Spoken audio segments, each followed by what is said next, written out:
Donc en 2019, ça faisait quelques mois que je faisais un régime parce que je pouvais vraiment plus me voir dans un miroir parce que suite à mes études, j'ai pris énormément de poids.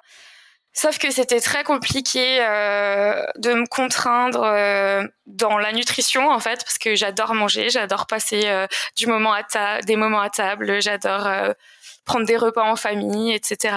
Donc je m'étais mise à l'évidence qu'il fallait que je fasse du sport et je voyais des gens courir en bas de chez moi, donc je me suis dit j'ai des baskets, j'ai un short et un t-shirt dans mon armoire, je vais essayer d'aller courir. Donc je suis allée courir, j'ai couru 500 mètres et j'ai arrêté. Bonjour à tous, je suis Guillaume Lalu et je suis ravi de vous retrouver dans ce nouvel épisode de Course Épique. Course Épique, c'est le podcast Running et Trail qui vous fait vivre dans chaque épisode une histoire de course hors du commun. Athlète émérite, coureur confirmé ou anonyme passionné, quand la légende d'une course et la destinée d'un coureur se rencontrent, c'est dans Course Épique qu'elle se raconte. Course Épique, c'est un nouvel épisode chaque mercredi, mais c'est également chaque lundi matin un extrait de l'épisode à venir pour bien démarrer la semaine ensemble. Nous avons donc rendez-vous 2 fois par semaine. Et si vous souhaitez suivre notre actualité au jour le jour ou découvrir les coulisses du podcast, je vous donne rendez-vous sur notre compte Instagram courseepique.podcast. J'ai le plaisir de recevoir dans ce nouvel épisode une coureuse amatrice, Tiffany Prince. Tiffany a un parcours de vie comme j'aime à les partager dans ce podcast. Pendant ses années collège et lycée, Tiffany se faisait faire des mots d'excuses pour ne pas aller aux cours de sport qu'elle fuyait. Quelques années plus tard, à l'âge de 24 ans et portée par l'envie de perdre du poids, Tiffany se décide à rechausser les baskets. Les premiers kilomètres ont été évidemment très difficiles et il lui a fallu un certain temps avant de réussir à courir ses 5 puis 10 premiers kilomètres. Tiffany s'est progressivement prise au jeu en allongeant peu à peu les distances et en commençant à épingler ses premiers dossards. Le dernier d'entre eux est celui du 100 km de l'Alsace Grand Est by UTMB qui s'est tenu il y a quelques semaines. Tiffany va partager avec nous aujourd'hui cette course et plus globalement sa trajectoire sportive pour le moins étonnante, pour ne pas dire bluffante. Vous allez l'entendre, cet épisode est un joli condensé d'inspiration à destination de tous les coureurs. Mais je ne vous en dis pas plus. Tiffany va vous raconter tout ça bien mieux que moi. Bienvenue dans notre nouvel épisode de Course Épique. Surprise de 100. Salut Tiffany, je suis ravi de te recevoir dans ce nouvel épisode de Course Épique. Comment ça va ? Salut Guillaume, écoute, ça va très bien. Je passe une belle journée jusqu'à maintenant. Pourvu que ça dure. Ça devrait, je suis pas très inquiet. Tiffany, on enregistre cet épisode donc le 14 juin. J'ai jeté un œil à mon horoscope du jour pour savoir de quoi cette journée serait faite. Donc elle a déjà un peu débuté. Moi je suis taureau, donc ce que me dit cet horoscope, c'est qu'avec la lune dans mon signe, en conjonction à Jupiter, cette journée est placée sous le signe de la chance. La dissonance à Vénus et Mars en Lion est là pour vous amener à vous surpasser. Donc je comprends pas tout ce que ça veut dire, mais en tout cas, a priori, ça présage d'un bon moment. Et je t'ai demandé tout à l'heure ta date de naissance pour avoir ton signe zodiacal. Donc je vais pouvoir aussi te révéler ce que l'horoscope prévoyait sur ta journée qui s'est bien passée jusqu'à maintenant. Donc j'imagine que tu l'as senti, mais Jupiter est dans le signe du Taureau en conjonction avec la Lune, ce qui peut être source d'abondance et de sérénité. Pour l'atteindre, vous devrez faire confiance et miser sur la discrétion, ce qui ne sera pas une mince affaire. N'oubliez pas qu'autour de vous, l'envie peut être présente et parfois l'humilité et le silence sont de bons alliés. Bon, je nous souhaite beaucoup de sérénité, de l'humilité, je ne doute pas que tu en auras beaucoup. Par contre, sur le silence, je ne suis pas sûr que ce soit très compatible avec le podcast. Il en faut, mais il ne faut pas en abuser. Ouais, on laissera ça pour demain. Exactement. Bon, on souhaite que, en tout cas, cet horoscope se réalise. Il est 16h30, donc a priori, rien de majeur, de négatif s'est passé dans la journée, donc ils ont plutôt vu juste. Tiffany, question d'ouverture classique du podcast. Une présentation, mais tu ne peux pas me parler de sport. Qu'est-ce que tu peux raconter à nos auditeurs sur toi qui ne toucheraient pas directement au sport ? Alors, je m'appelle Tiffany, j'ai 27 ans, je suis professeure des écoles. Je vis en Alsace avec mon compagnon Benjamin, avec qui je suis depuis 6 ans. J'ai grandi en Alsace, dans une petite vallée qu'on appelle la vallée de Villers, qui n'est pas très loin des montagnes alsaciennes. Qui culmine à quelle altitude ? À 300 mètres d'altitude, le village. Parfait. Qu'est-ce que je peux encore dire sur moi ? Que je suis épanouie dans ma vie et c'est déjà pas mal, je pense. C'est très précieux, tu as bien raison. Tiffany, on va remonter le temps un petit peu et parler de ton enfance. Cette enfance, tu l'as passée loin des baskets, des pistes et des crosses du collège. Tes sports de prédilection étaient tout autres et puis le sport de manière générale au collège-lycée, c'était pas forcément ta tasse de thé. Tu peux nous raconter un petit peu quelle place ça pouvait tenir dans ta vie à l'époque ? Ouais, alors en effet, depuis toute petite, j'essaye de pratiquer un sport parce que mes parents ont toujours eu à cœur que je fasse au moins une activité sportive en dehors des activités scolaires. Donc j'ai testé le basket, la natation. J'ai fait pendant plusieurs années de la danse moderne jazz et à l'entrée au collège, j'ai commencé le twirling bâton que j'ai pratiqué pendant 10 ans. Mais c'est vrai que à part ce sport du coup qui mêle de la danse, des majorettes, si ça peut aider certains à situer ce que c'est. J'ai pas eu de coup de cœur particulier où j'ai jamais été très fan de l'effort sportif en fait. Et qu'est-ce que tu aimais de la danse et du twirling bâton, justement? C'était quoi qui te plaisait? Déjà j'appréciais beaucoup parce que j'ai eu un super club qui était comme une deuxième famille. Après j'aimais beaucoup ce sport parce que on pouvait s'exprimer en fait. J'ai fait de la danse moderne jazz, j'ai fait aussi de la danse contemporaine et en fait j'aimais bien pouvoir m'exprimer avec mon corps et faire ressentir des émotions à travers ce sport finalement. Tu as mis un peu entre parenthèses tes activités sportives pendant la suite de tes études. Est-ce que ça a été à regret ou est-ce que c'était un choix qui était contraint par le temps que tu étais en capacité de consacrer à une autre activité? Est-ce que tu avais plus envie? Alors non, c'est pas que j'avais plus envie, c'est parce que du coup pour faire mes études, je suis partie sur Strasbourg. Il y a quand même 1 heure de route donc de Strasbourg à Villers, là où se trouvaient mes entraînements. Donc c'était compliqué à gérer parce que j'avais quand même 3 entraînements dans la semaine.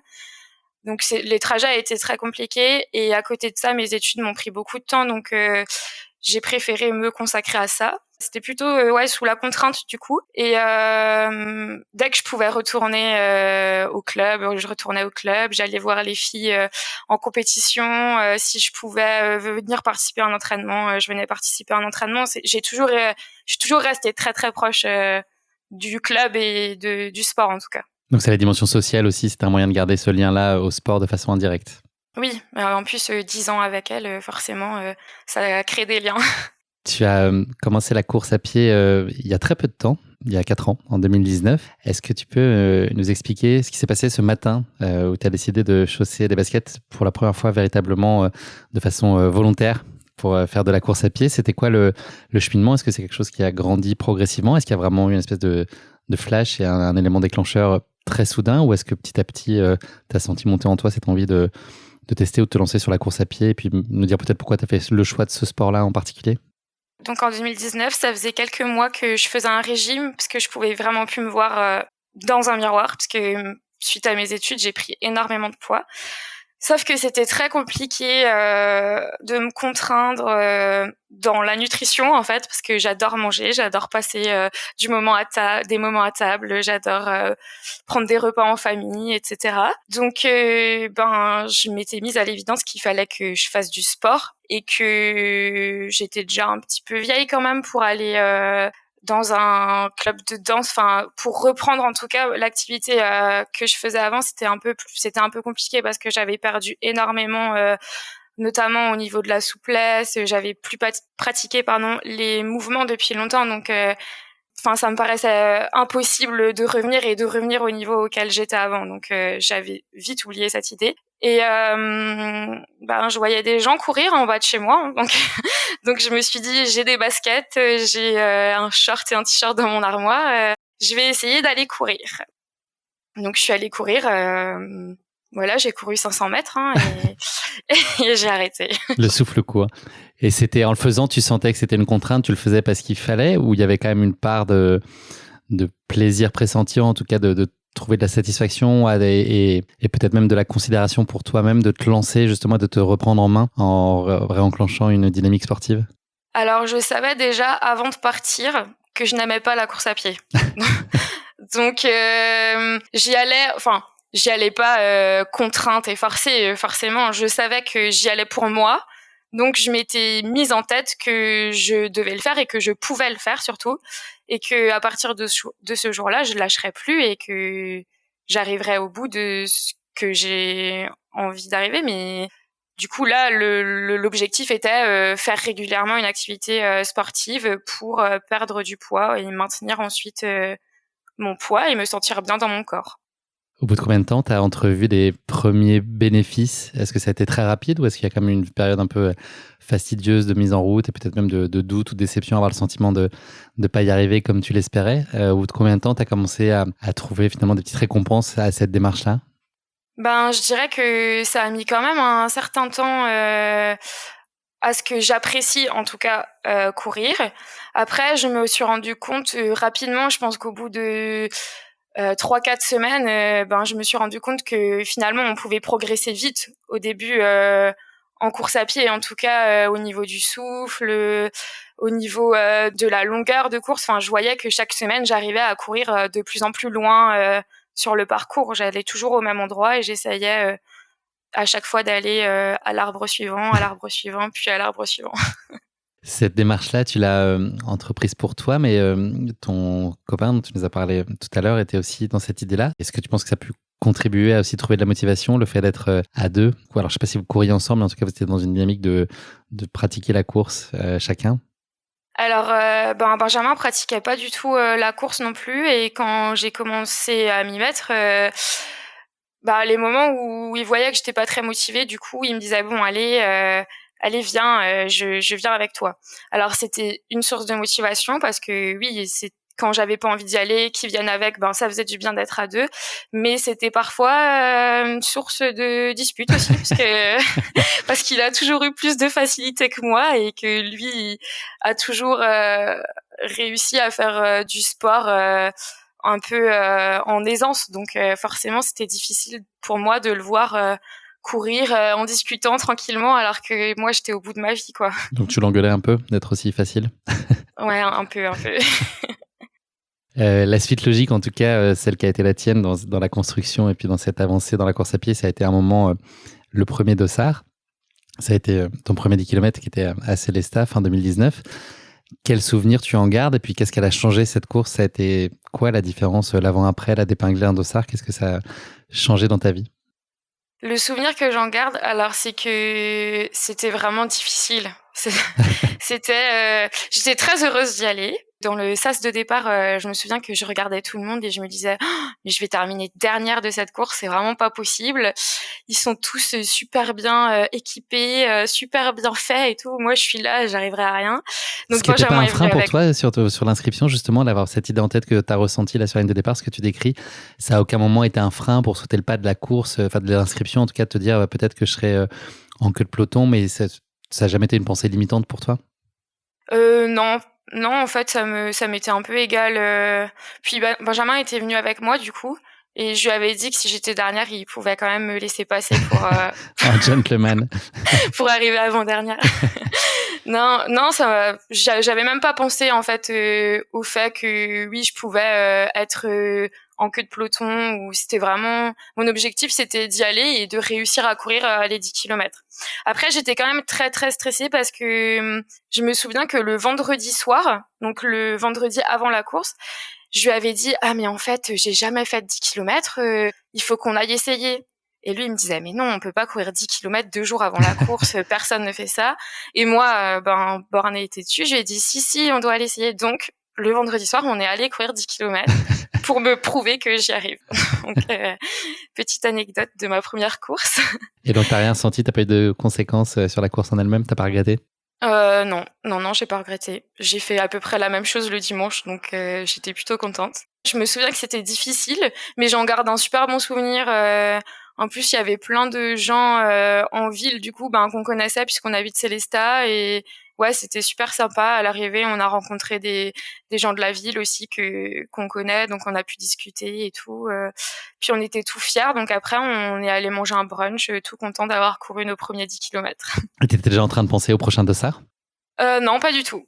Non, moi, j'ai pas du tout. Je me suis dit: «Ah, c'est bien, on a couru 10 kilomètres, continuons nos petits footings, quoi».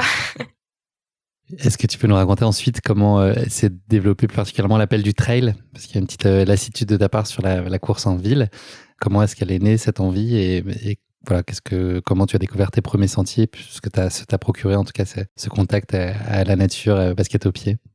Ouais, alors en fait, c'est vrai que j'en avais assez de courir au centre-ville ou dans les parcs ou aux abords de Célestat, enfin ça devenait quelque chose d'assez lassant, surtout qu'il y a beaucoup de champs autour de chez nous, donc on a l'impression de voir tout le temps la même chose. Et finalement, mes parents donc qui habitent dans la vallée de Villers où j'ai grandi, ben ils habitent à côté de la forêt, donc je me suis dit ben moi j'adore aller promener le chien, faire des petites randos, ben pourquoi je vais pas aller essayer de courir ben justement dans ces endroits que j'aime, à ces points de vue et tout. Donc oui, je suis allée courir là-bas et puis du coup, je me suis rendu compte que en fait, c'était un nouveau challenge, que je repartais de zéro quoi, parce que parce que c'était pas du tout la même chose que d'aller courir au centre-ville. Mais en fait, j'ai adoré ça et c'est vraiment ce point de vue-là, enfin ce contact avec la nature,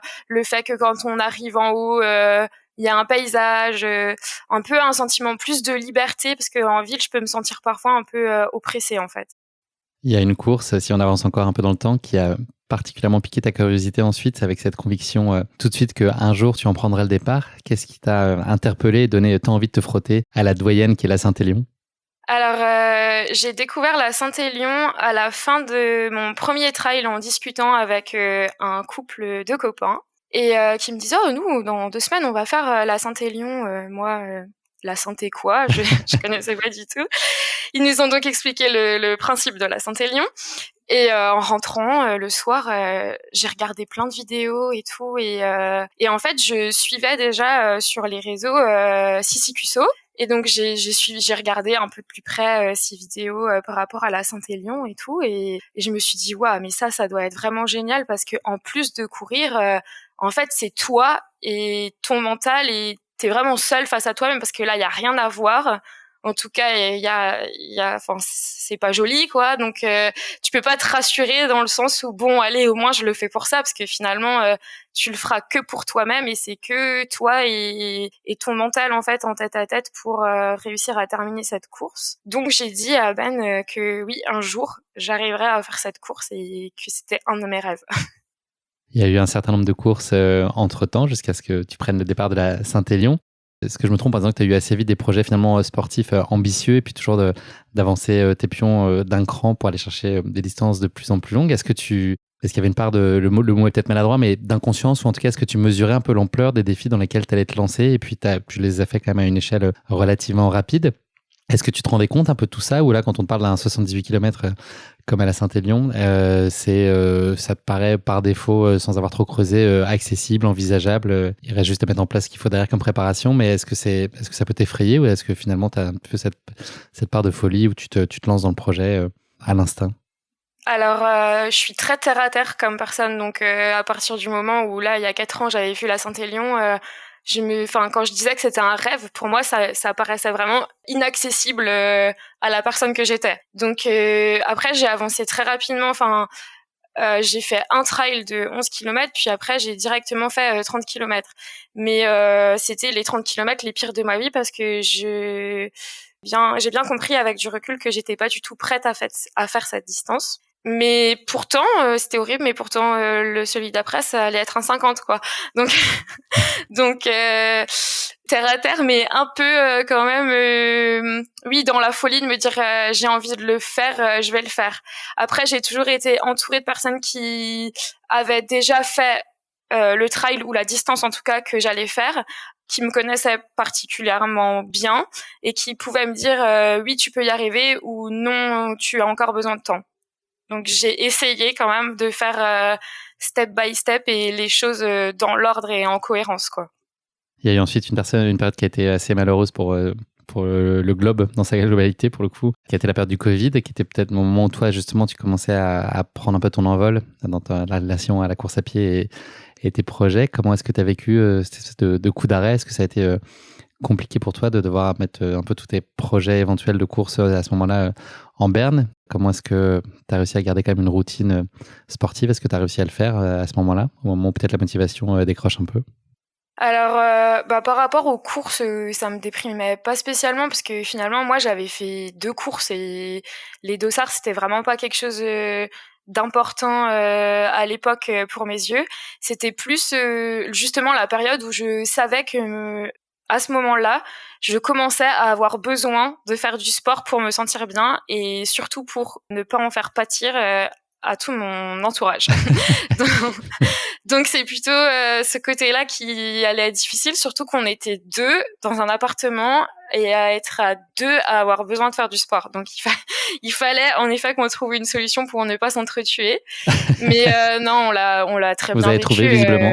Oui, on a très bien vécu. Enfin, on installait notre mini salle de sport pour faire des petits hits et on a commencé à faire du yoga et on allait courir quand on avait le droit de courir selon les règles en vigueur, quoi. On sort du Covid, c'est l'année 2022. Là, tu commences à un peu, enfin, il y a eu 2021 avant, mais en 2022, en tout cas, tu commences un peu à structurer un peu plus ton approche avec des plans d'entraînement. Je crois que c'est un de tes copains qui commence à t'aider un peu dans cette démarche-là, qui est un peu concomitante avec toi, un esprit de compétition qui est en train de naître en toi. Oui, oui, c'est enfin fin du coup 2021 que j'ai rencontré du coup Brandon, mon meilleur ami, et qui me dit, enfin on se connaissait très peu à l'époque, mais qui me dit ouais, tout ce que tu fais, franchement, je pense que tu as des capacités et tu pourrais faire quelque chose de bien. Allez, viens, je te prépare un petit plan pour le 50 kilomètres que j'avais donc en avril 2022. Donc oui, en 2022, j'ai commencé vraiment à suivre un plan d'entraînement. Et les premières courses 2022, du coup, je m'attendais pas à grand-chose. Et finalement, en fait, c'est là, à ce moment-là, que j'ai compris que j'avais un peu un esprit de compétition parce que je m'étais dit, attends, je m'entraîne tous les jours avec ces plans d'entraînement où des fois je le déteste. Alors, c'est pour montrer quelque chose quand même le jour de la course, quoi. Donc ouais, j'avais un peu un peu la rage en moi et un peu la haine de vaincre en fait, d'avancer et de montrer que tout ce que je fais, ça sert pas à rien, quoi. Et ça n'a pas servi à rien puisque tu as gagné cette course, donc 3 ans après avoir Oui. débuté, le Trail de Wurzel, c'est ça? J'espère que j'écorche pas le nom. Tu as gagné cette course, donc ça a créé pas mal de surprises, j'imagine pour toi en premier lieu, mais aussi pas mal pour ton entourage qui, je pense, t'a vu te découvrir une passion incroyable et puis avoir des résultats qui sont ceux-là. Comme c'était des courses locales, il y a plein de gens qui te connaissaient, qui ont pu observer, qui déjà ont pu être surpris de te voir sur la ligne de départ et qui ont dû être probablement un peu plus surpris encore de te voir sur la plus haute marche du podium. Comment toi, tu as vécu tout ça? C'était aussi une forme de motivation et c'était très valorisant pour toi de sentir toute cette adhésion autour de toi. Enfin, voilà, peut-être qu'il y avait même des gens qui questionnaient en tout cas cette approche et cette nouvelle passion. Ou est-ce que tout le monde était vraiment à bloc derrière toi et te portait aussi dans ce nouvel élan? Ouais, ça a été une surprise pour beaucoup, pour moi-même aussi. Ça a été une surprise, surtout pour mes parents parce que personne n'est sportif, en fait, dans ma famille. Alors, quand j'ai commencé à courir, tout le monde pensait, enfin mes parents et mon frère pensaient que ça allait durer, 3 mois comme, et puis Comme l'abonnement à la que salle de sport, ouais. exactement. Le 1er janvier. Et du coup, cette course, oui, c'est à côté de chez eux, c'est là où j'ai grandi. Donc, on a dormi chez mes parents la veille au soir et ma mère avait eu la bonne idée d'inviter 15 personnes. Je lui ai dit, mais attends, le départ, c'est à 6 heures demain matin. Oui, mais t'inquiète pas, on fera pas beaucoup de bruit. D'accord. Le Merci maman. soir venu, exactement. Le soir venu, je descends dans le salon, je lui dis, écoute, t'as pas des boules qui parce que là, j'arrive vraiment pas à dormir. Et elle me dit, mais Tiffany, pourquoi tu le prends comme ça? C'est juste une course. De toute façon, tu n'arriveras pas première. Donc, Elle avait juste. c'était vraiment, à la grande surprise de tout le monde. Et moi, ça m'a paru être, enfin, incroyable. J'avais l'impression, que c'était pas possible que je puisse gagner cette course en fait. Surtout que oui, vraiment, c'est une course qui me tenait énormément à cœur parce que c'est vraiment là-bas où j'ai commencé à faire mes entraînements de trail. C'est là où j'ai grandi. Si en fait, s'il y avait une course à gagner et si j'avais besoin de prouver des choses aux personnes, c'était cette course-là où il fallait le faire en fait. Et à côté de ça, j'ai découvert aussi que par rapport à mes réseaux, les personnes qui me suivaient, donc c'était essentiellement des copains ou des anciens copains du collège, du lycée, qui suite à cette course m'ont écrit et m'ont dit ouais mais c'est incroyable, tu sais que nous on a commencé à courir et tout grâce à ça. Enfin, du coup je me suis rendu compte après cette course que finalement en fait j'étais entourée par des personnes physiques qui étaient vraiment là pour moi au quotidien, mais que derrière tout ça, ben j'arrivais à motiver et j'étais entourée par une autre communauté en fait. Et là, on parle de performance, en tout cas, que tu avais réalisé sur cette course-là. Il y a la dimension plaisir qui est, je pense, au cœur de ta pratique et qui est indispensable. Et elle s'est notamment révélée sur une autre course qui est arrivée un tout petit peu après, qui était la 6000D. Est-ce que tu peux, là aussi, nous expliquer à quel horizon elle a ouvert cette course, quel impact elle a pu avoir sur toi? Ouais, la 6000D, du coup, c'était en juillet 2022. On est parti en vacances avec notre couple d'amis Brandon et Margot. C'est des copains, du coup. Enfin, Brandon, c'est celui qui me faisait les plans d'entraînement, et Margot, donc sa compagne. Et c'est des copains avec qui on part souvent sur les courses, ou alors on ravitaille Brandon, ou enfin, on essaye de se suivre à chaque fois. Tous les trois, il y a juste Margot qui court pas pour le coup. Et donc là, on partait donc pour nos vacances en fait. On avait prévu d'aller à la 6000D, puis on partait 15 jours de vacances derrière la 6000D.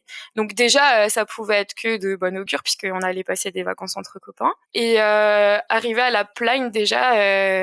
Alors moi, j'avais jamais vraiment passé de vacances à la montagne. Enfin, en tout cas pas à la vraie montagne. Du coup, c'était sublime en fait. Enfin, vraiment, j'étais toute heureuse d'être là. Donc, on est allé récupérer nos dossards. On est allé dans notre appartement. On a fait notre petit footing de mise en jambe tous les trois ensemble, parce que Ben faisait aussi le 42 km et Brandon faisait la 6000D avec moi. Et ben le matin, bien sûr, j'avais déjà, quand on s'est levé à 3h du mat, moi je me suis dit mais qu'est-ce que tu fais, ma pauvre fille? Tu te lèves à 3h du matin alors que tes copines rentrent de boîte. Je me dis ça, c'est pas possible. Et en fait, sur la ligne de départ, j'étais très très stressée, mais il y avait Brandon avec moi, donc on s'est fait un petit bisou, un petit câlin, puis on est parti. Et dès le début de la course, en fait, voilà, dans ma tête, j'avais aucun objectif. Je savais que ça allait être très dur. C'était la première fois que je faisais aussi long, et c'était surtout la première fois où j'avais autant de dénivelé.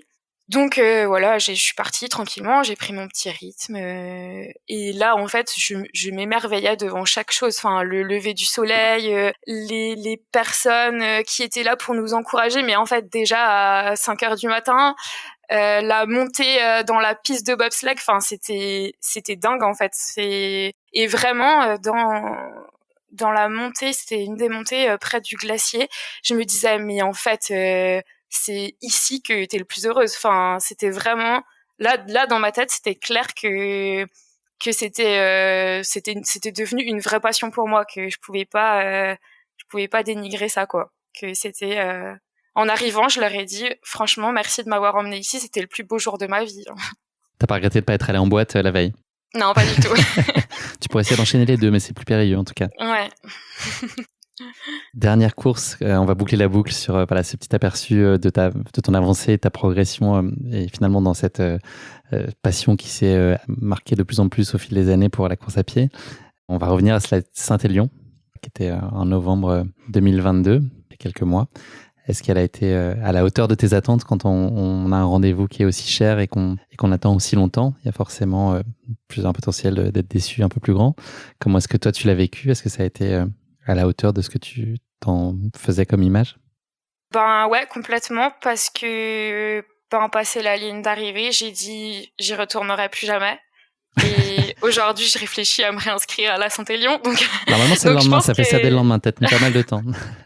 Ouais, j'ai eu quelques ampoules et tout, donc ça m'a mis longtemps à réfléchir. Non, vraiment, ça a été, ouais, c'était vraiment génial en fait.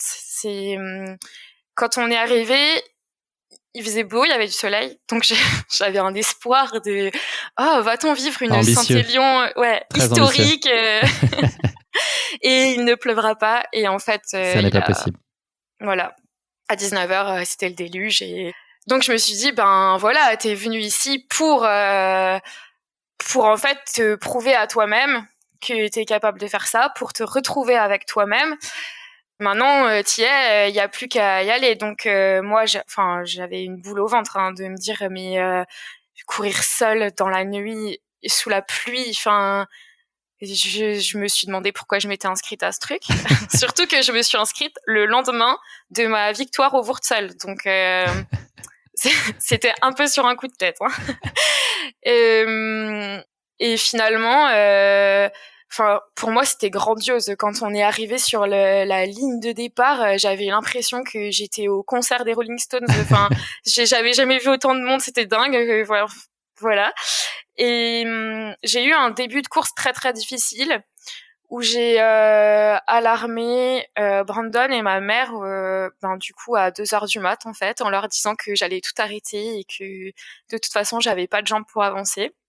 Je me suis fait un peu remballer en me disant il est 2h du matin, tu vas pas nous embêter maintenant, tu vas courir parce que ça fait des mois que tu nous embêtes avec cette course.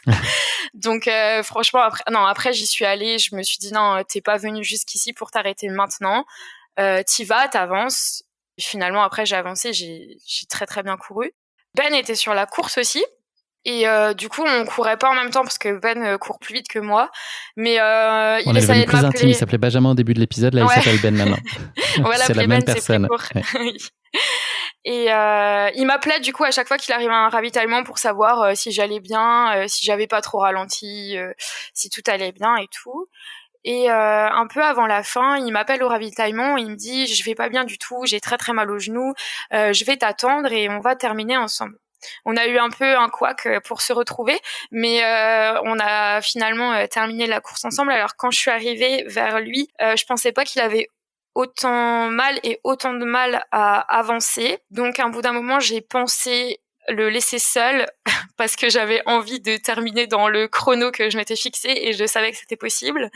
Et finalement, je me suis dit que, en fait, j'aurais vraiment un goût amer à cette course si moi je terminais et que lui ne la terminait pas. Du coup, on a terminé main dans la main et c'est vraiment aujourd'hui un super beau souvenir. Et le chrono importait peu. Exactement. Merci beaucoup Tiffany pour cette longue introduction. On a passé pas mal de temps sur tes courses, mais c'est, je trouve, une bonne façon après d'appréhender ton parcours de vie et comment tu as développé cet intérêt très rapidement et très soudainement pour la course à pied et puis les résultats qu'on très vite suivis. Place maintenant à notre questionnaire de Proust. 3 questions pour toi. T'es prête? Oui. Première de ces questions, le talent que tu aimerais le plus avoir? Alors, j'ai beaucoup de mal à avoir des plantes vertes à la maison. J'en ai, mais elles tiennent pas très longtemps, donc j'aimerais beaucoup avoir la main verte. T'as les pieds en feu, mais pas la main verte, c'est ça? C'est ça. Je sais pas si ça se travaille, ça. Je sais pas s'il y a des cours pour ça. Ben, je Est-ce qu'il y sais a une pas part du d'acquis, tout. probablement? Ma maman me dit de leur parler, mais... Est-ce que tu leur donnes assez d'amour? C'est sûrement ça, quand même, le sujet. Ben, je pense qu'en fait, quand j'en reçois une, je me dis tout de suite, oh, encore une plante qui va mourir. Et elle le sent. C'est ça. Prophétie autoréalisatrice. Deuxième question, une erreur ou un imprévu qui t'a particulièrement fait avancer dans la vie? Ouais, alors, début 2022, j'ai eu des grosses périodes de dépression. En fait, j'avais vraiment des dépressions avec grosse idée noire et finalement, ça passait, j'étais de nouveau très heureuse dans ma vie et ça revenait sans qu'il y ait forcément de particularité en fait. Enfin, je me disais toujours, bah, j'ai tout pour être heureuse. Donc, on a un peu creusé là-dessus avec mon médecin. Ça Et s'est en fait, déclaré à ce moment-là? T'avais aucun signe avant-coureur plutôt dans ta vie, dans ta jeunesse ou dans ton adolescence? T'avais pas de signe de ça? j'ai toujours été une personne très angoissée, mais j'avais pas particulièrement des périodes de dépression. Je pouvais avoir des petites déprimes, mais je pense comme tout le monde peut en avoir, mais c'était jamais aussi long en tout cas. Donc ça inquiétait un peu mon médecin quand même. Et je suis allée passer des tests du coup au niveau psy. Alors d'abord chez un psychologue, ensuite au niveau psychiatrique. Et en fait, j'ai été diagnostiquée cyclotimique. Donc c'est un trouble bipolaire, mais plus léger en fait. Ça m'a fait énormément avancer. Déjà parce que j'étais soulagée de savoir que finalement j'avais quelque chose, enfin que ces dépressions et ces moments super joyeux étaient dus à quelque chose dont je n'étais pas forcément maître. Et ça m'a fait avancer par rapport à mon entourage aussi, parce que ça pouvait être difficile à vivre pour eux.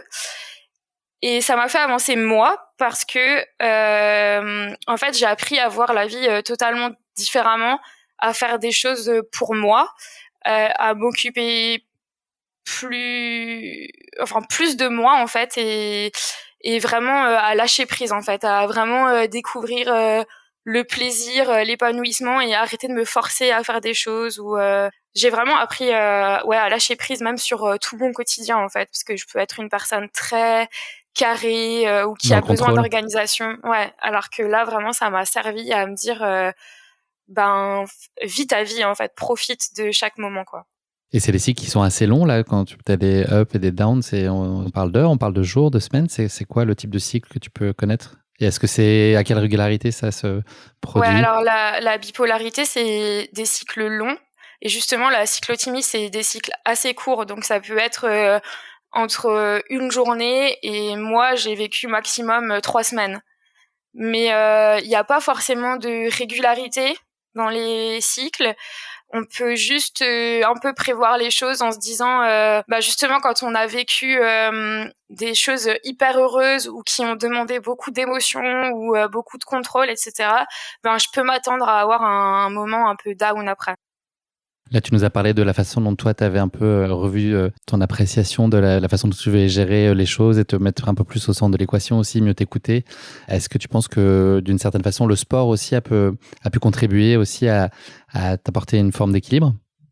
Ouais, c'est certain. En tout cas, c'est certain que quand j'ai des moments où je vais pas bien mentalement, où j'ai même des fois pas envie en fait d'aller courir ou d'aller faire une séance de sport, le faire, c'est ce qui m'apporte énormément de bénéfices. Là, c'est pas forcément le sport qui est bénéfique pour la maladie, c'est plus l'inverse, mais en fait le sport, en tout cas le trail dans les courses, ça fait vivre énormément d'émotions, surtout plus la course est longue et plus on vit d'émotions, et du coup pratiquer le trail, ça m'a beaucoup servi quand j'ai eu cette nouvelle, parce que finalement en course, j'arrive à maîtriser mes émotions et à les exprimer ou à les contrôler, et du coup ça m'a beaucoup aidé pour la vie de tous les jours aussi en fait. Merci beaucoup d'avoir accepté de te livrer aussi sur cette partie aussi intime de ta vie. En tout cas, c'est, je pense, intéressant à entendre pour nos auditeurs. Donc, merci de l'avoir évoqué aussi librement. Dernière question, le plus beau compliment que l'on puisse te faire? Je pense que c'est quand on me dit que je suis têtue ou bornée. Parce que ça t'encourage à le rester? Oui et non en fait, mais en fait ça peut être un défaut, mais finalement c'est un trait de mon caractère qui m'a permis de réussir beaucoup de choses dans ma vie en fait. Donc je me dis que c'est un défaut, enfin ça peut l'être et je pense que ça l'est pour moi aussi sur d'autres aspects, mais en tout cas dans le sport ou dans mes études, dans mon métier, ça m'aide quand même énormément. J'achète, je trouve que c'est une belle réponse.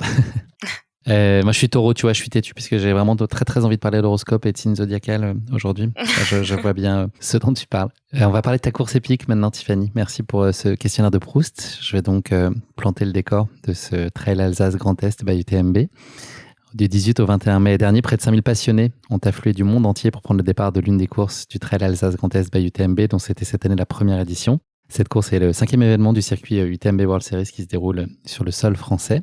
Du Haut-Rhin au Bas-Rhin, entre les petits villages pittoresques de la route des vins d'Alsace et les forteresses perchées sur les crêtes des Vosges, le trail, le nom est très très long à dire, alors je vais l'appeler le Trail Grand Est, est un événement unique pour découvrir l'Alsace autrement. Ce trail compte 4 courses qui mettent en lumière les plus beaux sites d'Alsace. La plus longue de ces courses, sur ces 4 jours de compétition, c'est l'Ultra Trail des Chevaliers et son format de 100 miles, un grand classique.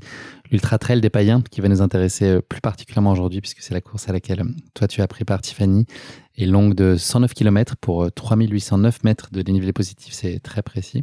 Au programme, donc pour toi, sur cette course, des passages dans les sentiers vinicoles, une ville fortifiée ou encore une chevauchée enjambée folle à travers une vingtaine de châteaux. Donc tu vas nous raconter tout ça, même si tu n'étais pas là pour faire du tourisme. Et puis en plus, je pense que tu connaissais assez bien la région. C'est une course qu'on doit boucler en un maximum de temps de 22h30. C'était le cas pour les 849 coureurs qui étaient présents sur la ligne de départ ce jour-là. Il y a 2 autres formats qui sont disponibles, le format 50 km ou encore le format de 34 km. Donc il y en a pour tous les goûts. Voilà, tu seras peut-être sur le 100 miles l'année prochaine, on aura peut-être l'occasion d'en reparler. Non, alors les gens ne voient pas, mais tu dis non de la tête. Exactement, non, je pense pas. Et toutes ces courses donc c'est conclu dans les ruelles pavées d'Aubernais. Voilà. Donc tu vas nous raconter si oui ou non tu as réussi à avoir ces ruelles à l'arrivée. Il y a un gros suspense, je pense, sur la question. Tiffany, maintenant, c'est le moment toujours un peu fâcheux de l'émission. C'est la question qui pique de course épique. Donc je l'ai dit, cette course c'est le Trail Grand Est. Donc on va parler un peu point cardinal aujourd'hui. Et j'ai une petite énigme pour toi. Voilà, qui va inclure justement la thématique des points cardinaux. Un homme quitte sa maison tout droit en direction du sud. Il se déplace ensuite tout droit vers l'est et enfin tout droit vers le nord. Et là, il s'aperçoit qu'il est revenu exactement à son point de départ. Comment est-ce que c'est possible ? Quelle est la configuration qui permettrait, la seule configuration qui permettrait que ce qu'il a fait comme chemin le fasse revenir à son point de départ, donc en partant au sud, en allant ensuite à l'est et ensuite en remontant au nord au bout de quelques kilomètres, il est retombé précisément au même endroit, là, sur sa maison. Comment c'est possible d'après toi ? C'est dur, hein ? Ouais, alors là... Je l'avais posé à un coureur d'orientation, Frédéric Tranchant, qui est, lui, a passé sa vie dans les cartes, en tout cas qui passait avant de se consacrer un peu plus au trail, et il avait trouvé la réponse. Je ne veux pas te mettre la pression, mais c'est vraiment pas très facile. Ouais, j'en ai aucune idée. Alors, c'est pas très courant, hein. Je pense qu'ils sont pas beaucoup sur Terre dans sa position à lui, mais ça veut dire que cette personne vit au pôle Nord. Parce que quand tu vis au pôle Nord, quelqu'un qui décide, n'importe qui sur Terre qui décide d'aller au Nord va à un moment ou à un autre, plein Nord, va forcément à un moment ou à un autre tomber sur le pôle Nord. Donc voilà, quel que soit l'endroit vers lequel il s'est dirigé, au sud puis à l'est, en reprenant le chemin du Nord, il a rejoint forcément sa demeure qui est au pôle Nord. Voilà. C'était dur. Bah oui. C'était dur. Bon, t'as été un peu à l'ouest, mais c'était pas évident. Voilà. On est parti pour ta course épique ? Oui. Est-ce que tu peux nous raconter maintenant comment cette nouvelle course s'est offerte à toi et comment tu as eu envie de te lancer sur cette nouvelle distance qui était inédite pour toi ? C'était l'étape logique dans la continuité de ce que tu avais entrepris jusqu'à-là ? Ouais, alors après la Saint-Élion, alors je pense que ça devait être en décembre ou en janvier, je sais plus exactement, mais on a entendu parler de ce trail Alsace by UTMB. Puisque c'était chez nous, donc... La tentation était grande quand même, c'était fait exprès. Exactement. Ça te tendait les bras, cette course. Et en plus de ça, mon rêve est d'aller faire l'UTMB Mont Blanc un jour, donc j'étais à la recherche de Running Stones. Donc ça tombait bien parce qu'on n'était pas obligé d'aller très loin. C'était des sentiers qu'on connaissait. Et puis, je venais de faire 78, donc j'allais pas faire 50, quoi. Donc ma suite logique, c'était en effet de faire le 100K, et surtout que je savais qu'il y avait pas énormément de dénivelé et que je connais les sentiers, donc je savais que c'était quelque chose de possible pour moi. Je me suis inscrite sans en avoir parlé à mon coach, mais il m'en a pas voulu. Alors, le coach, justement, on va en parler. C'est un nom que nos éditeurs connaissent très probablement. Est-ce que tu peux nous parler de lui ? Il t'accompagne depuis septembre de l'année dernière. Voilà, comment ton choix s'est porté sur lui ? Et puis surtout, pourquoi tu voulais pas lui dire ? Tu avais peur qu'il te dispute ? Alors, mon coach, du coup, c'est Sébastien Speller. C'est Seb qui me coach parce que c'était tout simplement le coach de Brandon qui me faisait mes plans d'entraînement et qui m'a dit Tiff, là, je sais plus comment t'aider. Écoute, je te donne l'adresse mail de Seb et tu verras que tu arriveras très bien à travailler avec lui. Et non, j'avais pas du tout peur parce que non, il est pas comme ça, Seb. Il fait pas régner la terreur, Seb, ce n'est que gentillesse. On l'aime pas toujours, mais non.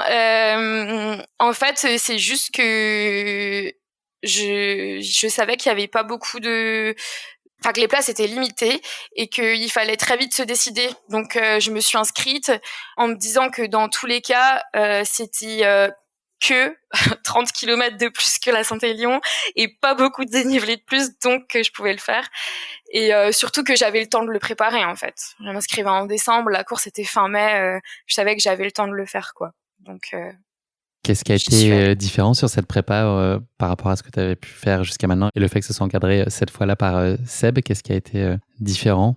Déjà, ce qui a été différent, c'est que pour aller à la course Alsace Grand Est, là, en fait, j'ai dû faire j'ai pas dû faire, hein, j'ai fait avec plaisir, 2 courses d'entraînement qui étaient le trail du Petit Ballon et le trail du Wurzel, donc que j'avais gagné l'année d'avant.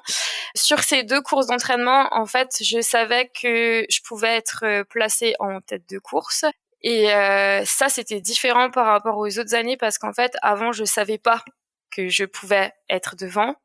Donc, c'était toujours la surprise et c'était toujours, si je le fais, c'est bien et si je le fais pas, c'est pas grave. Alors que là, je dis toujours aux autres que je le ferai pas et que c'est pas grave, mais finalement, je me mets toujours une petite pression personnelle en me disant oui, tu sais que tu peux le faire, donc vas-y quoi. Donc déjà ça changeait beaucoup de choses par rapport à ma vision de l'entraînement et de la course à pied. Et après, la prépa, ce qui a énormément changé, c'est le volume en fait, parce que préparer un 100 km, c'est pas préparer un 50 quoi. Donc ça a pris beaucoup de temps. Tu l'as bien vécu, cette charge additionnelle, ce surplus de volume? Alors Tu le soupçonnais que ça prenne autant de place dans ta vie? Je pensais pas que que ça allait prendre autant de place. Je savais que ça allait être dur et que ça allait être intensif, mais je pensais pas que ça pouvait prendre autant de temps. Et en fait, ce que j'imaginais pas, c'était tous les compromis et tous les petits sacrifices en fait que j'étais amenée à faire. Je faisais déjà des compromis et des sacrifices avant parce que avec le temps et avec les courses que j'avais fait, j'étais plus la fille qui sortait tous les samedis soirs et voilà, mes copines ont dû apprendre et comprendre que je redeviendrais pas comme ça. Mais là, c'était au-delà de ça en fait. C'était il y a un week-end où tu cours le samedi 6 heures et le dimanche 6 heures. En fait, c'est les 2 seuls jours dans la semaine où tu peux faire quelque chose normalement avec tout ton entourage. Et du coup, tu oublies parce que finalement, même faire un repas le samedi soir, t'es juste pas. Tu dors. C'est ça, t'es pas dans l'état, t'as même pas envie en fait de faire ça. Et du coup, je pensais pas que ça pouvait être autant de sacrifices, ouais. Après, ça m'a pas dérangé. Enfin, au début, oui, parce que en fait, au début, j'essayais de tout faire quand même. Donc, c'était assez intense. Mais bon, j'ai essayé de faire ça 3 semaines et puis j'ai compris que je tiendrais pas jusqu'à la course comme ça. Donc, j'ai vite arrêté et puis je me suis dit, voilà, c'est une course de 100 km que t'as cette année. Tu fais les sacrifices qu'il faut maintenant et t'en seras certainement très contente après. Et il faut que tu penses à chaque entraînement à la ligne d'arrivée et il faut que pendant la course tu penses aussi à tous ces sacrifices que tu as fait pour ne jamais vouloir avoir envie d'abandonner. Et j'ai pris du plaisir, oui, j'ai pris beaucoup de plaisir, mais à la fin j'en avais un peu marre, c'est vrai. Que ça veut dire quoi à la fin? C'est combien de temps avant? Dans les, je sais pas, 2 dernières semaines de la prépa. La toute fin, ouais. Enfin, pas celle qui est juste avant, parce que celle qui est juste avant la course, j'ai quasiment pas couru, mais les 2 semaines d'avant, c'était un peu dur. Surtout que cette prépa-là, en fait, j'étais un peu seule parce que Ben devait courir, mais il s'est blessé. Donc, il courait plus, il faisait du vélo. Et Brandon, il devait pas faire la course, mais on s'entraînait quand même parfois ensemble, sauf que lui aussi était blessé et qu'en plus il partait en vacances au moment de la course. Donc je me retrouvais un peu seule, mais on a d'autres copains quand même qui ont fait la course et avec qui j'ai pu faire quelques sorties longues, heureusement. Sauf que ils me proposent pas toujours parce qu'ils me disent oui, mais avec nous tu fais de la rando. Du coup, si j'y suis allée de temps en temps et ça a fait du bien de le faire avec des gens parce que c'est vrai que le faire seul, ça c'est parfois long en fait. Puis à un bout d'un moment, on a écouté tous les podcasts de course épique, quoi. Je peux pas faire plus d'un épisode par semaine là aujourd'hui. J'ai pas la structure pour. J'aimerais bien, mais mais c'est gentil. Et est-ce que tu te sens prête? Est-ce que tu as le sentiment du devoir accompli quand ta prépa est terminée? Est-ce que tu as l'impression que tu es dans les dispositions les plus favorables qui soient pour la course? Alors franchement, je vais toujours sur une ligne de départ, la boule au ventre, l'appréhension, en me disant que j'aurais toujours pu mieux faire. Mais ce jour-là, je suis arrivée et je savais que j'étais prête à faire cette course. Vraiment, c'était comme si ça avait été écrit. Enfin, c'était vraiment, je suis prête à faire cette course. Et j'ai d'ailleurs une concurrente qui m'a encouragée en fait en début de course et on s'est retrouvés plus tard et elle m'a dit ça se voyait dans tes yeux que c'était ton jour, que c'était ta course quoi. En mission. Ouais. C'était quoi justement toi tes objectifs là, c'est ce que les autres te renvoient comme image que tu percevais peut-être pas de cette façon-là toi. C'était quoi tes ambitions, sachant que si on s'en réfère à l'index UTMB, tu étais la 3e favorite. Est-ce que la théorie te semblait conforme à la réalité des choses, telle que toi tu la voyais? Alors moi, je m'inquiétais pas du tout de mon classement. Je m'inquiétais simplement de terminer, de courir 109 kilomètres. En fait, je me suis dit, il y a 4 ans, moi, je me disais que ces gens-là, c'était des tarés. Donc, comment je vais faire pour arriver au bout de 109 kilomètres? Dans ma tête, je me faisais tous les scénarios en me disant, en fait, 109 kilomètres, c'est de là à là. Je me disais 109 kilomètres en voiture. Enfin, je me disais, waouh. Donc, ouais, mon inquiétude, c'était surtout de pouvoir finir la course. Après, j'avais envie, je m'étais dit, voilà, par exemple, la Saint-Élion, je l'ai pas trop mal couru non plus. Donc, je sais que je peux courir quand même. Donc, j'avais un petit objectif de temps. Personne n'était d'accord avec moi. Tout le monde... Tu ne les as pas écoutés, bien sûr. Non, je les ai pas écoutés. Je suis restée sur mon sur mon chrono à moi, sur mon plan à moi. Parce que, vu que je suis assez terre à terre, assez carré, en fait, avant chaque course, je fais un petit plan avec écrit je serai là à telle et telle heure, à ce ravitaillement à telle et telle heure, avec tout ce qu'il faut me donner à manger, ce qu'on doit mettre dans mon sac, etc. Donc j'ai écouté personne. Hein. Et moi, ça me paraissait impossible d'être 3e favorite, en fait. Je me suis dit non. Si je fais top 10, c'est merveilleux. Mais 3e favorite, quand je voyais, en plus, du coup, j'ai un peu regardé la liste et quand je voyais les filles qui étaient inscrites, alors l'index UTMB, on peut s'y fier sans trop s'y fier parce que quand on regarde les courses et le palmarès de chacune, finalement, on voit qu'on n'a pas le même niveau du tout, quoi. Donc j'y croyais pas du tout. Là où beaucoup d'autres y croyaient certainement.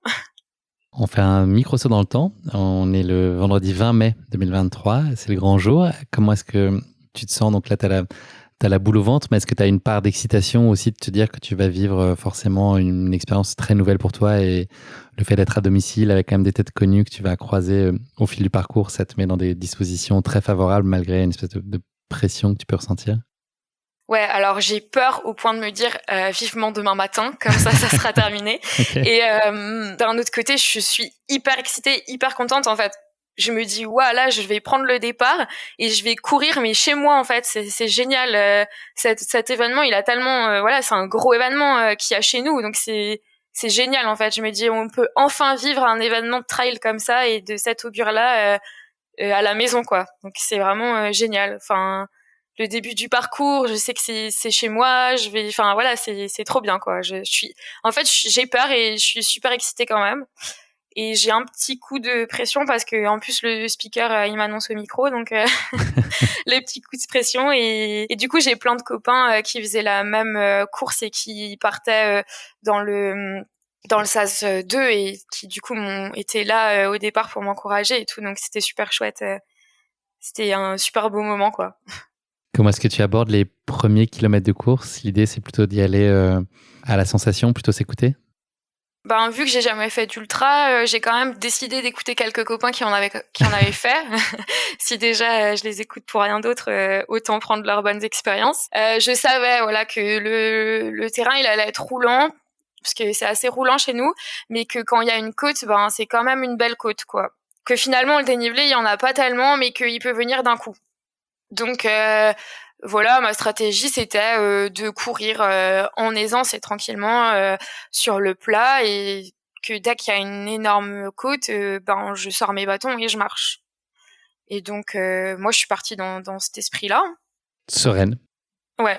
Au kilomètre 13, on t'annonce ton classement, c'est probablement le meilleur Kinder Surprise qui soit et puis c'est la première surprise quand même d'une longue série que tu vas connaître tout au long de ce parcours. C'est aussi déjà en fait un moment, une espèce de mini déclic aussi sur tes ambitions sur la course, le fait qu'on t'annonce que tu es virtuellement sur le podium. On on m'annonce que je suis 3e féminine. Donc dans ma tête, c'est un peu qui tout double. En fait, je me dis, waouh, c'est génial, c'est le feu. Et d'un autre côté, je me dis, calme-toi, ma cocotte, hein, parce que ça fait que 13 kilomètres sur 109, là. Donc, non, mais en fait, là, je me dis, une fois que j'ai repris mes esprits, je me dis, ouais, donc t'es 3e. Si plus personne te dépasse, tu resteras 3e. Donc, fais en sorte de continuer ta course sans te mettre trop dans le rouge et de ne voir plus aucune fille, en fait. Et c'était un peu mon but, en fait, en sortant de ce ravitaillement du 13e kilomètre. Dans ma tête, je me suis dit, OK, là, c'est le moment. Tiff, il faut que tu arrives 3e à l'arrivée. La mission. Tu continues à prendre beaucoup de plaisir sur les kilomètres et les dizaines de kilomètres suivants. Tu vis une course rêvée, je pense qu'on peut le dire. Il y a quand même une petite, à un moment, une espèce de, pas d'idée noire, mais en tout cas une petite idée qui te vient en tête sur potentiellement le moment où il y a un décrochage possible, ou un moment où d'un seul coup ça va moins bien. Ça a pu un peu te polluer l'esprit, cette idée-là, de te dire que l'espèce d'état de sérénité absolue dans lequel tu as été ensuite pouvait toucher à sa fin et que c'était mécaniquement une chose qui arrive sur ce genre de distance. Et donc finalement à redouter ce truc-là, tu avais peut-être plus de chances que ce coup de mou arrive rapidement. Ouais, j'ai été hyper sereine, j'ai pris 100% du plaisir et tout. Oui, justement, je m'attendais vraiment à avoir ce moment de moins bien, parce que bah on l'entend de tout le monde, enfin de tous ceux qui ont pratiqué l'ultra trail, qu'à un bout d'un moment ça ne va plus, mais que ça ira mieux après. Ça va revenir, le fameux. C'est ça. Mais et finalement j'avais peur de ce moment-là. Mais inconsciemment, je me disais, mais n'y pense pas. Enfin, tant que ça va bien, pourquoi penser à que ça va mal aller. Enfin, c'était un peu. Et en fait, après, j'étais vraiment pris dans le truc, l'euphorie du moment. Il y avait énormément de gens, en fait, et tout le monde était super heureux. Il faisait beau. Enfin, j'ai jamais vraiment eu ce coup de mou. Enfin, si, je l'ai eu une fois, c'est vrai. Mais, mais en tout cas, je m'étais fait une idée de ce moment moins bien que j'ai pas du tout vécu. Incroyable, improbable. Quel est ton secret? Je sais pas, en fait. Du coup, pour le prochain, j'espère un peu l'avoir pour savoir ce que c'est vraiment un Je sais ultra pas si je trail. peux te le souhaiter vraiment, ouais. Non, mais du coup, j'ai eu une fois un petit coup de mou sur une partie qui était très plate dans la forêt avec énormément de boue. J'avais un peu l'impression de revivre la Saint-Élion. Et c'était vers la fin de la course. Je pense que c'était vers le 90e kilomètre. Et là, j'avais vraiment beaucoup de mal à relancer. Donc je me disais, mince, mais tu marches sur du plat, c'est pas possible. Et en fait, on m'a dit, mais t'es au 90e kilomètre, ne t'en fais pas, c'est normal. Donc après, je me suis dit, oui, enfin, ne sois pas mal parce que tu marches. Enfin, en fait, c'était plus un peu de l'énervement contre moi-même de ne pas avancer en courant, quoi. Mais c'était pas, voilà, c'était un petit coup de mou, mais pas celui que j'attendais, quoi. Je remonte un petit peu le kilométrage jusqu'aux environs du kilomètre 60 où tu maintiens ta 3e place. Tu arrives ensuite au Mont-Saint-Odile qui est au kilomètre 65. Là, c'est le moment où les taux se resserrent puisque tout le trio tête se retrouve ensemble au ravitaillement. C'est aussi le moment, en tout cas, où tu décides de faire un choix stratégique sur la suite à donner à ta course. Et là, il y a pas mal de gens qui te donnent des conseils sur le choix à faire. Est-ce qu'il faut accélérer, tout tenter? Est-ce qu'il faut rester un peu sur la ligne sur laquelle tu étais depuis le début? Donc c'est un peu bataillé, j'imagine, dans ton esprit sur ce choix-là. Quelle décision toi t'as prise? Ouais, on arrive au Mont-Saint-Odile, toutes les trois en même temps. Enfin, la Chloé qui était première était arrivée un peu avant nous et est partie avant, du coup. Moi, quand je les vois toutes les deux et que je vois qu'elles repartent très vite, j'ai envie de prendre mes flasques, prendre mes 3 barres et de vite partir. Et là, du coup, il y avait Ben, Emma, ma meilleure amie, et Pierre, un ami de Paris qui est venu ce week-end-là pour courir aussi, qui m'a suivi toute la journée également. Et lui, du coup, il me dit « Non, tu dois prendre ton temps. » Et je lui dis « Mais non, regarde, elles partent là, il faut que je parte, je vais plus les retrouver. » Et il me dit « Prends ton temps. La deuxième, ça se voit qu'elle a mal aux jambes. En plus, je pense qu'elle était tombée parce qu'elle avait le genou en sang. Et après, il me dit, réfléchis, si là, tu prends pas ton temps, que tu prends pas ton temps pour manger, que tu t'hydrates pas bien, et ben, finalement, qu'est-ce que tu auras gagné si 5 kilomètres après, tu te sens pas bien? Je me dis, bon, ok. Bon, il a quand même eu toute la journée des paroles très sages, donc donc je me dis, allez, je vais l'écouter. Et puis en plus, c'était Pierre et pas Ben qui le disait, donc ça passait un petit peu mieux, parce que c'est vrai qu'avec Ben, ça peut être un peu compliqué des fois sur les ravitaillements. Et donc là, j'ai vraiment pris mon temps ils m'ont dit, ben là, t'es bien, t'es super régulière depuis le début, tu continues ta course comme ça. Donc je les ai écoutés et j'ai continué. Tu t'es surprise toi-même à les écouter? Oui, oui. Je me suis surtout surprise moi-même à rester en fait calme et sage dans ma décision en fait et à pas m'enflammer sur le coup sur le moment en fait en me disant elles sont parties, allez il faut que j'y aille aussi et presque j'aurais pu les laisser en plan en fait. Donc heureusement qu'ils étaient là. Tu reviens ensuite très vite sur la deuxième place, c'est une formalité. Tu poursuis ensuite ton avancée avec une incertitude sur la position qui est la tienne. Et là, surgit de nulle part, en tout cas ou presque, un caméraman. On doit être aux alentours du 75-80e kilomètre. Ça, c'est un moment qui est surprenant pour toi. Quel effet ça a? Est-ce que ça soulève des questions chez toi? Ben, en fait, je me demande ce qu'il fait là. Je me dis, ben, tiens, dans le live, il filme aussi la deuxième féminine. Donc je comprenais pas trop mais en fait j'étais dans ma course et pendant la course j'écoute toujours de la musique donc là j'étais dans mon truc concentrée et puis je savais que si je commençais à me poser des questions là-dessus et ben j'allais m'emballer en fait donc j'ai essayé de faire abstraction du VTT et à pas trop me poser de questions. Après je me suis dit bah voilà je suis en tête de course sur le live, on voit bien que les premiers sont filmés. Et voilà, c'est comme ça. Et j'ai avancé quoi, sans trop penser à ça.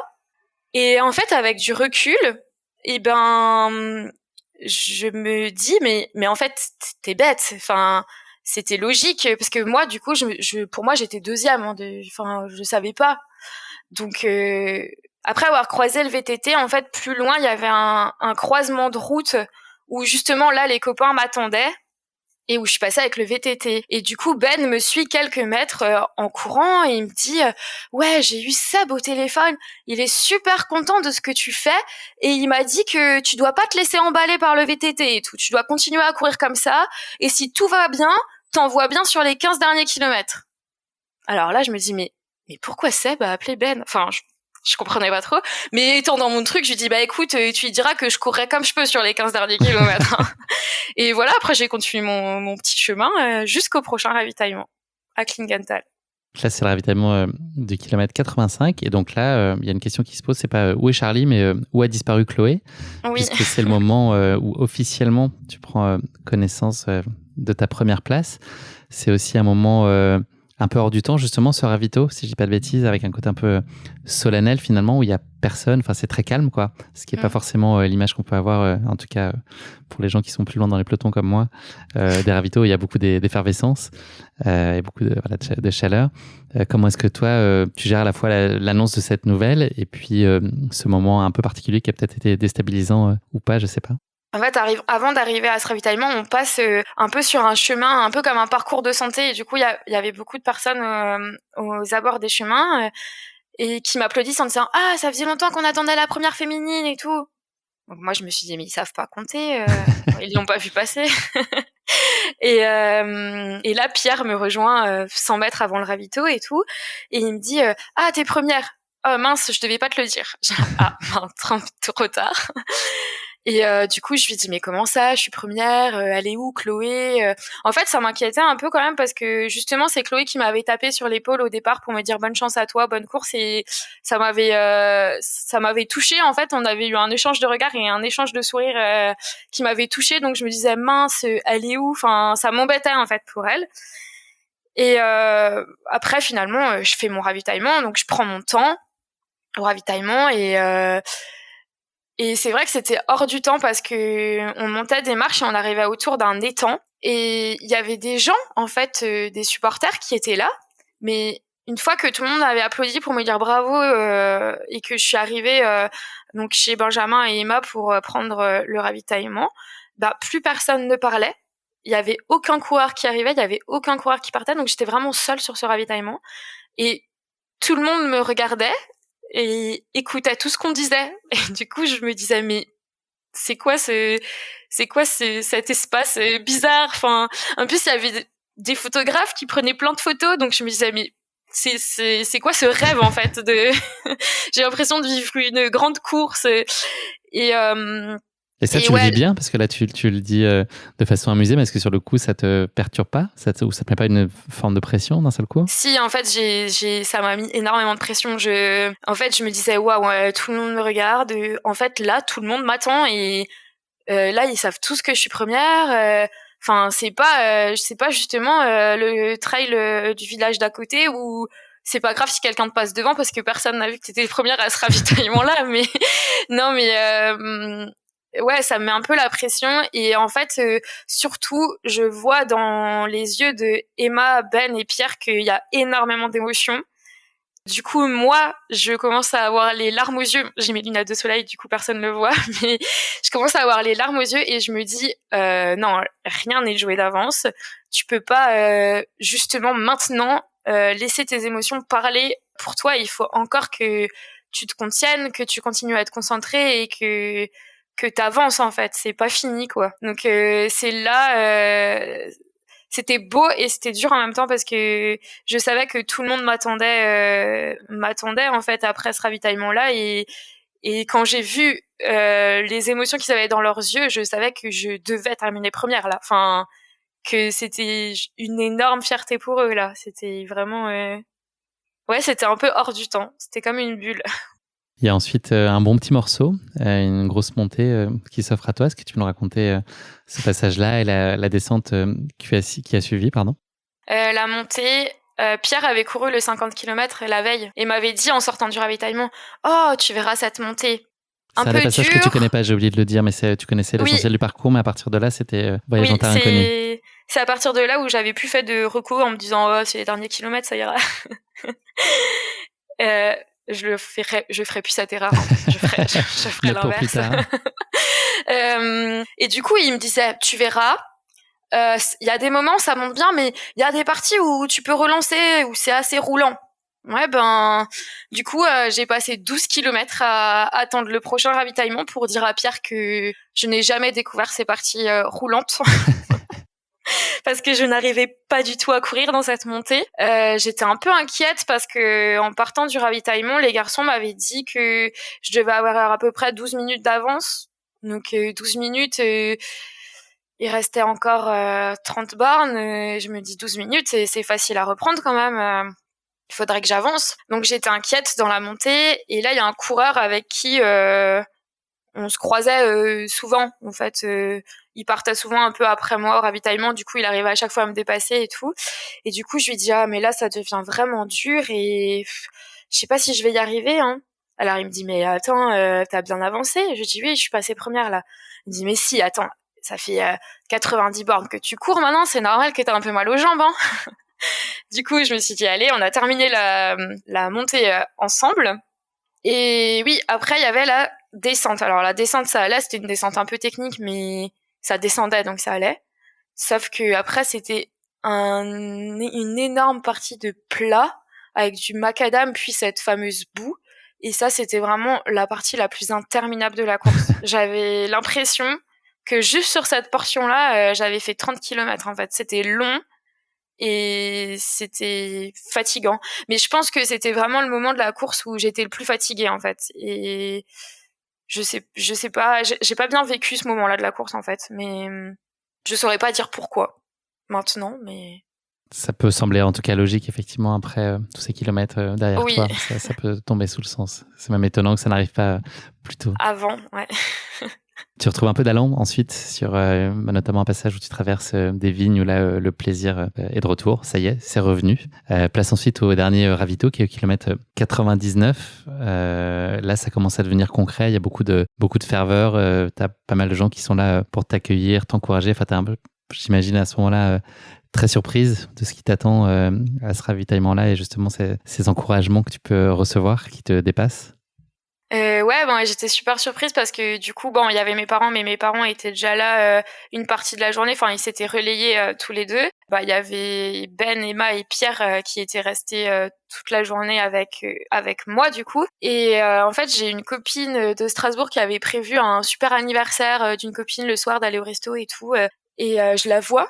Je lui dis mais qu'est-ce que tu fais là? Elle me dit ah j'ai tout annulé. Hein. Moi je suis venue te voir et tout. Une autre amie de Strasbourg avec qui j'étais au lycée qui était en Forêt-Noire ce week-end-là et qui est vite rentrée en Alsace pour venir me voir à ce dernier ravitaillement et à l'arrivée aussi. Donc j'étais hyper surprise et hyper heureuse que tout le monde soit là. Il y avait aussi toute la famille d'Emma qui est venue parce que Emma c'est ma meilleure amie mais du coup sa famille c'est un peu comme ma famille. Donc ils se sont déplacés avec mes parents aussi. Et ouais, en fait, il y avait tout le monde. Il y avait la copine de Pierre, Anaïs, voilà. Et du coup, à ce dernier ravitaillement-là, Ben, il avait décidé que, en fait, il y aurait que lui qui viendrait me voir et qui viendrait me parler. J'étais très contente qu'il ait fait ce choix-là parce que je pense que ça m'aurait agacée, en fait. Enfin, pas agacée, c'est pas péjoratif mais je pense que ça m'aurait plus stressée, en fait, qu'il y ait toutes ces personnes autour de moi. Du coup, il m'attendait à la fin du ravitaillement pour m'encourager à repartir et tout. Mais sur le ravitaillement, Ben était resté seul avec moi. Et il restait plus beaucoup de kilomètres. Hein. Il restait même pas 10 kilomètres. Donc, j'ai changé une flasque, j'ai pris un gel et je suis repartie. Mais avant de partir, Ben, il m'a dit « Est-ce que tu te rends compte de ce qui se passe ?» Alors moi, je lui ai dit « Non, pas du tout. » Non, non, pourquoi tu me dis ça? Il me dit « Non, parce que là, tu vas vraiment arriver première de ton premier 100 km sur une course by UTMB. » Alors je lui ai dit, bah écoute, on sait pas, hein, la ligne d'arrivée n'est pas encore là. Il m'a dit, mais si, t'as au minimum 15 minutes d'avance, tu vas arriver première là. Et je lui ai dit, ah, bah, il me dit, bon, bah t'as 8 kilomètres pour te faire à l'idée, quoi. Et voilà, je suis repartie. Est-ce que tu peux nous raconter justement à la fin de course, tu pensais que tu en avais fini avec le dénivelé, mais il y avait encore une petite bosse surprise. Est-ce que tu peux nous amener avec toi jusqu'à la ligne d'arrivée et nous raconter comment tu as vécu ces derniers 8-10 kilomètres? Ouais, c'est vrai, en sortant du ravitaillement, je m'étais dit, allez, d'après mes calculs, il restait 7 ou 8 kilomètres avec 200 de D+. Donc voilà, 200 de D+, il s'est un peu étalé, ça fait un peu vallonné, ça va. Et puis pour moi, il y avait plus que des vignes, donc ça pouvait être que vallonné dans les vignes. Mais non, en fait, on sortait du ravitaillement et puis on remontait les 200 de D+, quoi. Donc c'était pas attendu, c'était un peu dur, mais j'ai ressorti mes bâtons et j'y suis allée. Et au milieu d'un sentier, du coup, il y avait un caméraman qui a couru avec moi pour les derniers kilomètres. C'était dur à la fin, mais comme j'étais filmée, ben j'essayais de courir pour Et de sourire. et de sourire. Non, je souris quand même assez facilement sur les courses, c'est pas un Même problème. après 100 bornes, ouais. Ouais, mais non, surtout de courir, je me disais allez, cours un peu quand même là, ça monte presque plus. Mais non, j'ai quand même réussi à bien courir et je savais qu'en arrivant, on allait arriver par les hauteurs de Haut-Bernay. Et sur ces hauteurs, il y a ça s'appelle le Mont National. En fait, c'est une grande croix blanche entourée de drapeaux. Et je la voyais au loin. Donc, j'ai dit au caméraman, je pense que je vais marcher. Il m'a dit, bah oui, marche, tu peux marcher. Tu as 20 minutes d'avance. J'ai dit, ah, je vais marcher alors. Du coup, il m'a dit oui, savoure ton moment parce que en bas, il y a plein de gens qui t'attendent et ça va être la folie. Et là, je lui ai répondu, eh ben, je vais encore pleurer. Et du coup, on a avancé ensemble et arrivé à la croix, je lui dis bon bah là, c'est fini, on monte plus. Alors il me dit non, on monte plus, mais par contre, on descend. Je dis bah ça ira de descendre. J'arrive encore à descendre, ça va. Il me dit oui, mais ça va être une descente qui fait quand même assez mal. C'est 18% de descente. J'étais là, ah d'accord. Mais bon, voilà, je savais qu'il restait plus grand chose, donc j'ai couru en faisant un peu la grimace et ça l'a bien fait rire. Mais j'ai couru et après, arrivé sur le plat, j'ai un peu trottiné. Et là, du coup, il me dit essaye de relancer parce que tu vas pouvoir rattraper la 3e du 100 miles. Et juste avant l'arrivée, il y avait une passerelle pour traverser la route. Et j'ai réussi à rattraper donc Jenny la troisième féminine du 100 miles, sur la passerelle. Donc, je lui ai tapé sur l'épaule en lui disant allez, viens, on va terminer ensemble. Elle a dit, mais qui c'est celle-là qui vient me piquer ma troisième place? Surtout qu'elle ne comprenait pas le français, mais je ne savais pas qu'elle était suédoise. Donc, je pense qu'elle a eu un petit peu peur en pensant que c'était la quatrième. Et donc finalement, on a fini ensemble, main dans la main, dans une foulée synchronisée, et c'était vraiment merveilleux. Donc là, c'est le moment où tu sors de ton corps après ces 13h et 16 minutes de course et tu franchis la ligne d'arrivée en première place de ce 109 km. Ça y est, Tiffany est sortie d'elle-même, elle se regarde par au-dessus et tu vis un truc qui est... je sais pas, il y a des mots que tu peux arriver à mettre sur cette arrivée. Alors, en fait, déjà avant... à partir du moment où j'ai commencé à courir avec le caméraman, je me suis dit, mais c'est quoi ce truc de fou qui m'arrive, en fait? Je me voyais justement de l'extérieur, en fait, comme si je vivais un rêve, un peu comme quand tu fais de la projection, tu sais, quand tu veux te préparer mentalement à une course et que... Ouais, voilà. Et ben, c'était un peu ça. C'était un peu comme si le soir, avant de m'endormir, je m'imaginais cette scène en me disant, allez, tu peux arriver première sur cette course. Et ben, c'était exactement ça, en fait. Et en fait, j'ai aucun mot pour expliquer ce qui s'est passé. C'est vraiment inexplicable pour moi. Même à froid, là, aujourd'hui, quel regard tu portes sur ce moment? Est-ce que tu arrives à un peu plus le rationaliser? Ben, en fait, j'ai l'impression, comme je suis sortie de mon corps, et ben, j'ai l'impression d'avoir été absente de ce moment-là. Parce que même, en fait, j'ai même pas réussi à pleurer sur la ligne d'arrivée, alors que je pleure tout le temps, même, même quand j'arrive pas première.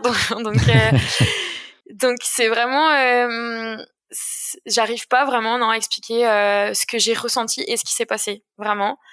Je sais que j'ai mis énormément de temps à vivre les émotions là, justement parce que j'ai regardé des vidéos, j'en ai parlé avec mon entourage qui était justement là pour m'attendre et m'encourager, et c'est seulement à ce moment-là que je me suis dit waouh, c'est génial. En fait, j'étais heureuse, et en même temps j'étais tellement sereine et tellement paisible et calme, en fait. C'était même quand je regarde les vidéos d'arrivée, j'ai l'impression que quand j'arrive, j'ai couru 10 kilomètres, en fait. Enfin, je me sens calme de mon arrivée. Enfin, je suis calme en arrivant, quoi. Il y a pas d'euphorie, il y a pas de larmes, c'est vraiment calme. Ça a été quoi les clés de ta réussite sur cette course? Est-ce que tu penses que c'est justement cette sérénité qui t'a globalement pas quitté? Tu as été quand même très imperméable à tout ce qui aurait pu venir te faire un peu diverger ou à te faire dépasser un peu par l'enjeu autour de ce premier 100 km by UTMB pour toi. C'est principalement ça, peut-être au-delà d'avoir fait une préparation qui était sérieuse et soignée. Est-ce que tu vois d'autres choses? Enfin, moi, je veux pas t'enlever les mots de la bouche, mais qu'est-ce qui pourrait expliquer que ça ait fonctionné idéalement, parce qu'il n'y a pas d'autres mots? Franchement, je pense que la réussite, je la dois pas qu'à moi. Et je la dois énormément, énormément aux gens qui m'ont entourée pendant cette journée. Parce que, en fait, ce moment, je l'ai vécu avec eux. Vraiment, le lendemain, je leur ai dit, en fait, c'est pas ma victoire, c'est notre victoire. C'est vraiment toute une équipe, en fait, qui était avec moi. Et pour moi, c'est grâce à eux aussi que j'ai réussi, en fait. T'as eu un petit message de Seb Speller? Il t'a envoyé un petit texto de félicitations, un petit appel? Ah oui, je l'ai appelé. Ouais, il m'a envoyé un petit texto et on s'est appelé le soir, ouais. Il m'a dit qu'il s'imaginait pas du tout que j'allais faire ça. Mais qu'il était très heureux. S'il y en avait qu'une, quelle est l'image que tu retiendrais? C'est une question que je pose habituellement à ce stade-là de l'échange.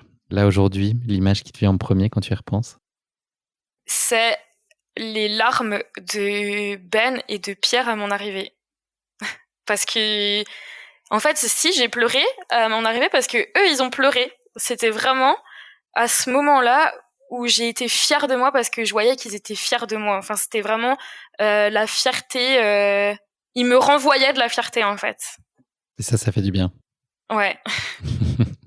Ça donne des bonnes raisons d'être fier de soi aussi, ou ça booste en tout cas parfois la confiance qu'on a besoin d'un peu aller chercher en profondeur. Est-ce que tu as ressenti après, le lendemain, enfin tu as vécu tellement d'émotions, etc., le lendemain ou les jours d'après, est-ce qu'il y a eu comme une redescente, un vide par rapport à toutes ces émotions qui t'ont dépassé et cette satisfaction? Est-ce qu'il y a eu un petit coup dur un peu après? Non, enfin... pendant longtemps, du coup, j'ai regardé les vidéos comme je me rendais pas trop compte de ce qui s'était passé. Du coup, les jours après, j'ai pleuré en regardant les vidéos quand même, en me rendant compte justement de ce qui s'était passé. Mais après, donc j'ai eu une période, enfin j'ai eu 10 jours où je me suis pas du tout entraînée. Du coup, j'étais en repos complet. Et en fait, là, j'ai eu très peur en me disant, ben maintenant, ça va être quoi ton objectif? Parce que là, ce que t'as fait, c'est grandiose en fait. Ça va être très très dur de faire mieux que ce que t'as vécu là en fait.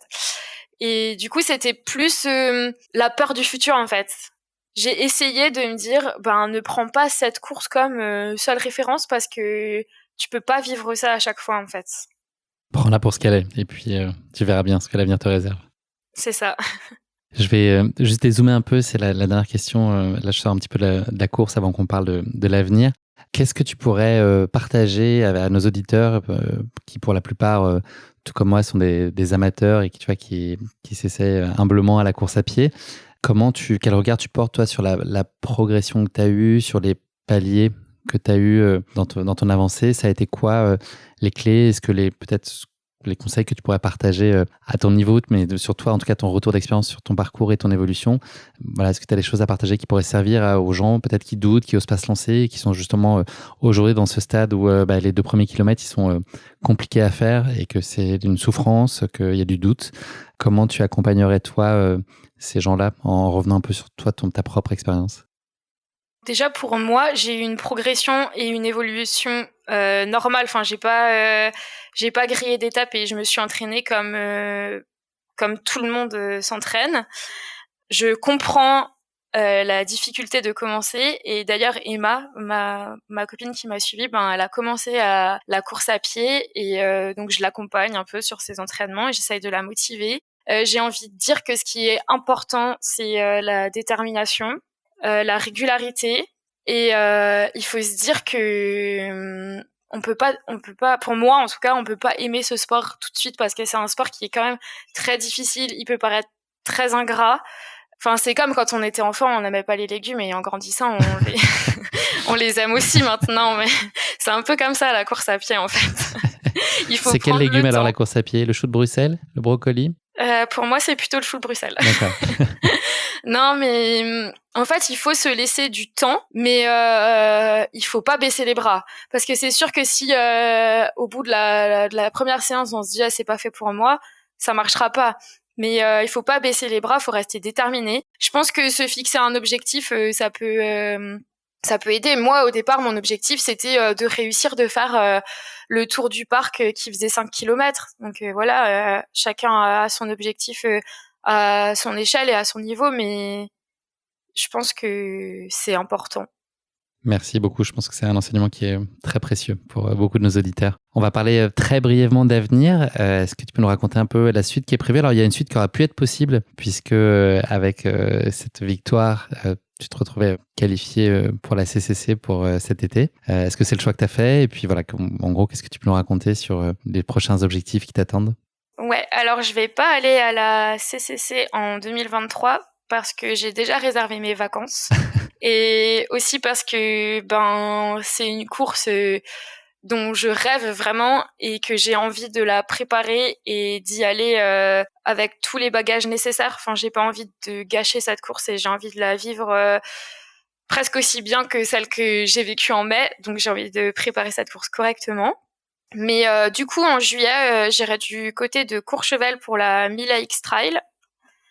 Et après, en août, je ferai une petite coupure sans dossard, en prenant que du plaisir. J'irai aussi faire un trek dans la Pyramenta entre copines.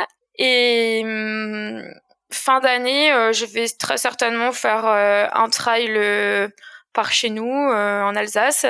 Et du coup, je suis en pleine réflexion pour la Saint-Élion. Voilà. Le retour. Cette fois, tu vas suivre Ben ou ce sera chacun pour sa peau? On hésite à faire le relais de 2 du coup. Parfait, bon, beau programme. Et donc 2024, on a le chance de 3G à Chamonix fin août. Ouais, c'est certain même. Merci beaucoup Tiffany. Je te propose de conclure cet épisode avec le motto de la fin. Est-ce que tu aurais une devise qui a particulièrement du sens pour toi et que tu aurais envie de partager avec nous? Ouais, alors moi je me dis souvent qu'il n'est jamais trop tard ou qu'il n'est jamais trop tôt pour réaliser ses rêves. Donc des fois, il faut pas trop réfléchir et foncer. Tu l'as réalisé ton rêve? Un de tes rêves? Là, je pense qu'en partie, ouais, quand même. Merci beaucoup Tiffany, c'est malheureusement la fin de cet épisode. Merci beaucoup de nous avoir fait découvrir, je vais le dire une dernière fois, ce trail Alsace Grand Est by UTMB qui était, de ce que j'ai entendu de façon unanime, une grande réussite. Il a été en tout cas incontestablement pour toi. Je suis très heureux d'avoir pu échanger avec toi et puis que tu nous partages ainsi ton parcours de vie plus globalement. Est-ce que tu as pu raconter aussi ta vie plus personnelle? C'était vraiment hyper intéressant de t'entendre en parler aussi librement.